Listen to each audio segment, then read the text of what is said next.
Bonjour à tous les membres de casting.fr. Nous avons une grande surprise et un grand bonheur aujourd'hui, c'est d'accueillir Bruno Berberès. C'est vous. Ça doit être moi la surprise. Mais oui. Salut Soledad. Je suis ravie de vous accueillir. Bruno Berberès, c'est le directeur de casting des comédies musicales. Alors, Bruno Berberès, on dit de vous que vous êtes plusieurs. Ah oui, Et... je suis invité, je suis un peu schizophrène. Non, mais vous êtes... plusieurs. Vous travaillez en tant qu'animateur, chroniqueur sur plusieurs radios. France Bleu par exemple. Vous avez commencé avec les 10 commandements comme directeur de casting. Vous êtes également The Voice, c'est lui? Enfin, si je me mets à chanter, je suis pas sûr que vous allez penser que je fais The Voice. Le directeur de casting de la grande émission Le Carton. Alors, on va commencer tout simplement par votre métier, directeur de casting de comédie musicale. Qu'est-ce que c'est? C'est tout simplement comme tous les directeurs de casting. C'est-à-dire que moi, je suis incapable d'aller caster des mannequins, par exemple. Des mannequins, parce que je suppose qu'il ne suffit pas d'être joli pour être repéré par un directeur de casting. Je pense qu'il faut avoir tout un tas d'autres qualités. Voilà, moi, j'ai la même spécialité, mais pour les chanteurs, les comédiens, évidemment, les chanteurs, les comédiens, les danseurs de temps en temps. Et voilà, c'est assez simple et assez compliqué. Il s'agit de bien chanter, ça c'est basique. Mais comme depuis plus de 10 ans, la France est de plus en plus musicale, et tant mieux, on se rapproche de plus en plus des Irlandais, grand pays musical. Donc il y a de plus en plus de gens qui chantent bien. Donc maintenant, chanter bien, c'est pas mal, c'est même important. Mais il faut le petit truc de plus. Et ce petit truc de plus, c'est ce qui fait ma spécificité. Donc chanter bien, normalement je vous entends. Si vous chantez bien, normalement on se rend compte, je dis ah c'est bien, c'est super. Et si vous chantez un petit peu plus que bien, je vous emmène quelque part. Et encore plus que bien, là vous pouvez faire Christophe Maé comme métier ou Ali dans The Voice qui chantait bien, mais beaucoup plus que bien. Avec, en fait, tout ce qui est le plus terrible pour un artiste, c'est d'être oublié. C'est pas d'être mauvais. Être mauvais, ça arrive à tout le monde, à vous, à moi, on est tous à un moment mauvais dans sa vie, mais c'est surtout d'être oublié. Quand vous êtes oublié, c'est horrible, ça veut dire que vous n'avez pas laissé votre marque, ça veut dire que 2 minutes après, on ne sait plus votre prénom, on ne sait pas que vous avez existé. Et en général, ça arrive quand vous chantez juste bien. Alors, les comédies musicales, c'est vrai qu'elles sont apparues, j'ai envie de dire, en 2000. Coïncidence, vous avez commencé... Je ne suis pas né en 2000, j'adorerais, mais je ne suis pas né en 2000. Les 10 commandements, ça a été votre premier casting. Alors, Sister Act, c'est vous, je sais que vous êtes... je ne suis pas Whoopi Goldberg. Non, mais directeur de casting, Dracula Kamel Wally, vous avez fait... 1789 actuellement, c'est vous. J'ai une belle rentrée là, j'ai eu plusieurs spectacles, évidemment, il y a eu les 10 commandements où j'ai fait l'équipe B. Ça a été un hasard, c'est-à-dire que sur le premier spectacle, la première équipe, j'ai envoyé 3 artistes, Pablo Villafranca, Anne Varin et Jenny. Et donc à l'arrivée, quand à l'époque Dovatia, Albert Cohen m'a appelé les managers, donc j'étais pas manager, mais bon, en tout cas j'étais la personne qui les avait inscrits. 3 fois de suite, ils sont tombés de moi, sur moi au téléphone, ils me disaient il se passe là quelque chose sur 7 rôles par rapport à des milliers de candidatures. Et j'en avais 3 et les 3 sont pris. Donc j'ai dit ce mec, il a un truc. Et ça a commencé comme ça, l'histoire. C'est comme ça que vous êtes devenu... Voilà, parce qu'un jour, il y a Pascal Obispo et Dovatia, ils m'ont dit, on serait bien qu'on a un ami qui s'occupe de la suite des 10 commandements. J'ai dit, moi je ne suis pas directeur de casting, mais si. Parce qu'initialement, vous étiez comédien, il me semble. Oui, j'étais comédien, manager, j'ai traîné mes guettes dans les printemps de Bourges, les francophiles, tous les festivals. Donc j'étais toujours avec j'étais sur les variétés premières, quand c'était une école dans les années 80, ça y est, je dis mon âge. Et voilà, donc tout ça, en fait, quand on devient directeur de casting, parce que c'est le cumul de plusieurs expériences de vie. Déjà, il faut aimer les gens, après aimer les artistes, et il faut être passionné, il ne faut surtout pas être aigri, il ne faut pas vouloir être à leur place. C'est comme un coach, je fais du coaching, des masterclass, tout ça est un peu confus, mais tout ça évidemment est un confus parce que c'est passionné. Donc quand c'est passionné, c'est pas toujours organisé. Donc voilà, les 10 commandements, après Autant n'emporte le vent, on m'appelle avec Franck Véron qui est depuis devenu le manager de Jennifer, on m'appelle pour faire le premier casting de la Starac. Mon Dieu, Mazen, qu'est-ce que c'est que cette histoire? Bon, alors la Starac, il y a Jennifer, il y a Olivia Ruiz, mais il y a aussi Jean-Pascal, excuse-moi Jean-Pascal, mais je parle au niveau chanteur. Donc voilà, donc, ce qui veut dire que chacun a une chance. Après, j'enchaîne avec Autant n'emporte le vent, hop, la nouvelle star, la première édition, je m'en occupe. et ainsi de suite, et les projets s'enchaînent. Et quand je regarde ma bio, c'est pas du tout pour me la péter, mais je pense surtout, je vais vous faire pleurer 2 secondes, à ma vieille mère, et qui voit ces noms s'entrechoquer, les Laurent Ruquier, les Charles Aznavour, les Tomatia, les Pascal Obispo. Pascal Obispo. J'ai travaillé avec beaucoup de monde qui m'ont tous fait peur, parce qu'il n'y a pas de bout. Et moi aussi j'ai peur. Ouais.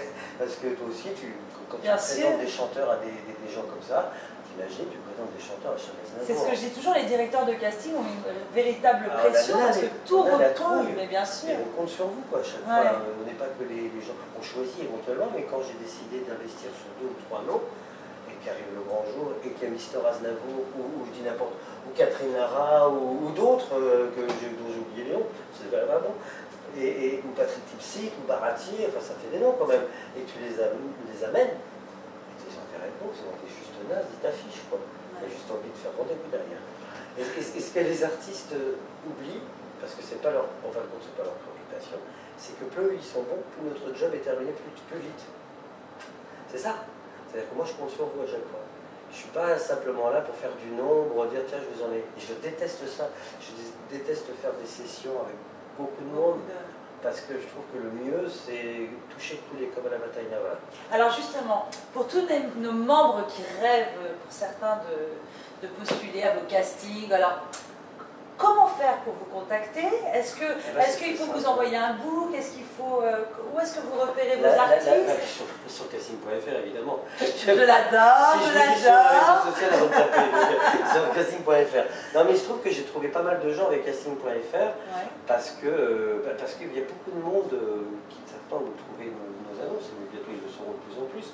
Donc casting.fr, en plus vous avez l'intelligence de ne pas appeler ça réfrigérateur.fr, vous appelez ça casting.fr, donc c'est le casting. Non, c'est vrai, on était les premiers, donc voilà, c'est tout aujourd'hui. Et alors quand on veut vous contacter, parce que des fois les filles elles mettent des photos comme ça, alors qu'est-ce qu'il faut faire? Alors moi je l'ai dit au début de l'interview, je ne fais pas du top modèle, même si j'adore ça. Voilà. Si en plus on peut être super belle ou super beau, c'est un atout. C'est un atout, mais c'est pas ce qui est le plus important avec moi. Être un personnage, je l'ai dit tout à l'heure. Le plus simple aujourd'hui, c'est d'investir en draguant un musicien dans sa ville. Moi je parle aux gens qui ne sont pas forcément à Paris. Vous draguez un musicien, les filles, vous draguez un musicien, un guitariste, un pianiste, je m'en fiche. Les garçons pareil, vous faites une reprise, ce que j'appelle une arme de guerre. Ce que j'appelle ton arme de guerre, c'est ce qui va te définir le plus. Quand tu as envie d'aller à un rendez-vous amoureux, tu vas mettre la robe. La robe, l'unique, la scène, ta carte de visite. Et ben, il y a une chanson qui est forcément votre carte de visite. Et ça c'est très important. Avec ça, vous détruisez tout le monde. C'est déjà important. Donc, un guitare-voix, piano-voix. Si vraiment vous ne connaissez pas de guitariste, il faut commencer à vous inquiéter quand même. Vous le faites a cappella, vous évitez les bandes instru, vous évitez vraiment les bandes instru, parce qu'il y a des problèmes de droit, etc. Donc voilà, guitare, piano ou a cappella. Alors a cappella, je le précise, c'est son musique, c'est comme Soledad va le faire de suite en chantant. Voilà, moi je suis pas assez... C'est donc a cappella. Vous m'envoyez ça. Alors en vidéo ou en... Des liens YouTube, d'accord. C'est mieux. Des liens, enfin YouTube, Dailymotion, des liens. Ne pas envoyer les vidéos parce que c'est très très lourd, donc si vous avez beaucoup envoyé ça c'est trop chargé. Un petit lien vidéo, vous envoyez ça à Soledad, qui me le transmettra. Et voilà. Et ce qui est très important, il ne faut pas attendre qu'il y ait forcément un casting pour m'envoyer. Oui, parce que j'imagine, parce que tu as travaillé sur 1700, cette année-là, il y a entre copains, Robin des Bois. Oui, Robin des Bois, là. Mais comment tu fais? Tu te démultiplies? Ça doit être... Non, je me compartimente. Tu travailles Il y a un moment, je voyage. À un moment, j'ai un arc. À d'autres moments, j'ai le truc de la Révolution. Là, des fois, le truc de la nonne. Je voyage beaucoup entre les rôles. Mais ce qui est très important pour vous, c'est de m'envoyer cette fameuse chanson, de la faire passer par Soledad, et Soledad, dès que ça lui plaira ou pas, parce qu'il ne faut pas que ça me plaise forcément. Chose très importante, j'ai fait embaucher des gens qui ne me plaisaient pas. D'accord. Parce que c'est comme un programmateur de musique dans une radio, on n'est pas obligé d'aimer tout ce qu'on joue, parce que sinon ce serait infernal. Ça viendrait Soledad.fr ou Casting Berberes. C'est pas ça. Mais il faut toujours profiter des temps morts. C'est-à-dire qu'il faut toujours envoyer les choses quand il ne se passe rien. D'accord. Parce que, par exemple, Christophe Maé ou Ali, qui s'appelait à l'époque Ophélie. Quand je l'ai rencontré, il ne se passait rien. Enfin, j'avais rien à lui proposer, quoi. Mais comment, je disais tout à l'heure, pour un artiste, il ne faut surtout pas être oublié. Donc à partir du moment où tu rentres dans la tête de quelqu'un, comme on peut rentrer dans la mienne, après les projets se succèdent. D'où l'intérêt de toujours rencontrer les directeurs de casting, parce que même si on n'est pas pris à ce moment-là, il y a toujours des projets qui peuvent venir. Certainement, on ne fait jamais le casting que l'on croit. Absolument. Tu penses que tu fais le casting du 789, et bien tu vas être pris dans Gaston Lagaffe. Je ne sais pas, peut-être un jour. C'est la magie. Alors, dernière question, pardon. Par exemple, Dominique Magloire, je l'avais embauché sur Ton emportement, je l'ai embauché dans Cléopâtre, et ça avait bien marché pour elle. Et là, sur The Voice, quand je l'ai appelé, elle ne voulait pas trop le faire. Et je veux dire, entre dans la lumière. Donc il y a des gens qui veulent faire ce métier juste pour entrer dans la lumière, ça c'est pas une bonne raison. C'est pas une très bonne raison. Et d'autres qui veulent le faire pour vraiment ce métier, donc, comme Dominique. Alors, une fois qu'on t'a envoyé ce book, etc., on a peut-être la chance de te rencontrer en casting. Mais je suis assez simple à rencontrer. C'est vrai, moi je suis star pour moi. Non mais alors, est-ce que tu aurais des conseils et des astuces quand on se présente à un casting? Les choses à faire et à pas faire, rapidement. Simplement la chose à faire, tout le monde le dit, mais c'est parce que si tout le monde le dit, déjà c'est faire ce métier pour les bonnes raisons. Et les bonnes raisons, il n'y en a qu'une seule, c'est parce qu'on ne peut pas faire autrement. C'est tout. Une évidence, une passion. Voilà, c'est tout. Donc déjà, si on est muet par ça, on évite toutes les bêtises. On s'en fout. On s'en fout d'aller chercher un autre personnage que le sien. C'est-à-dire que nous, dans les comédies musicales, même à The Voice, partout, on va faire venir le projet à vous. C'est pas vous qui devez venir au projet. C'est-à-dire, n'essayez pas de devenir Jeanne d'Arc. C'est Jeanne d'Arc qui deviendra vous à un moment. Donc ne venez pas avec un bûcher. Ou quand on fait les Sister Act, ne venez pas habillé en nonne, etc. Soyez vous-même. Plus vous serez vous-même. Mais vraiment, tout le monde le dit, hein, vous n'avez pas un petit conseil, tout le monde dit soyez vous-même. Parce que c'est normal. Ce dont on a besoin, nous, c'est de votre... On est dans les experts en ce moment, dans les cadavres et tout, c'est de votre ADN. On parle beaucoup d'ADN dans la télé, c'est votre ADN musical, c'est qu'est-ce que tu as différent du voisin.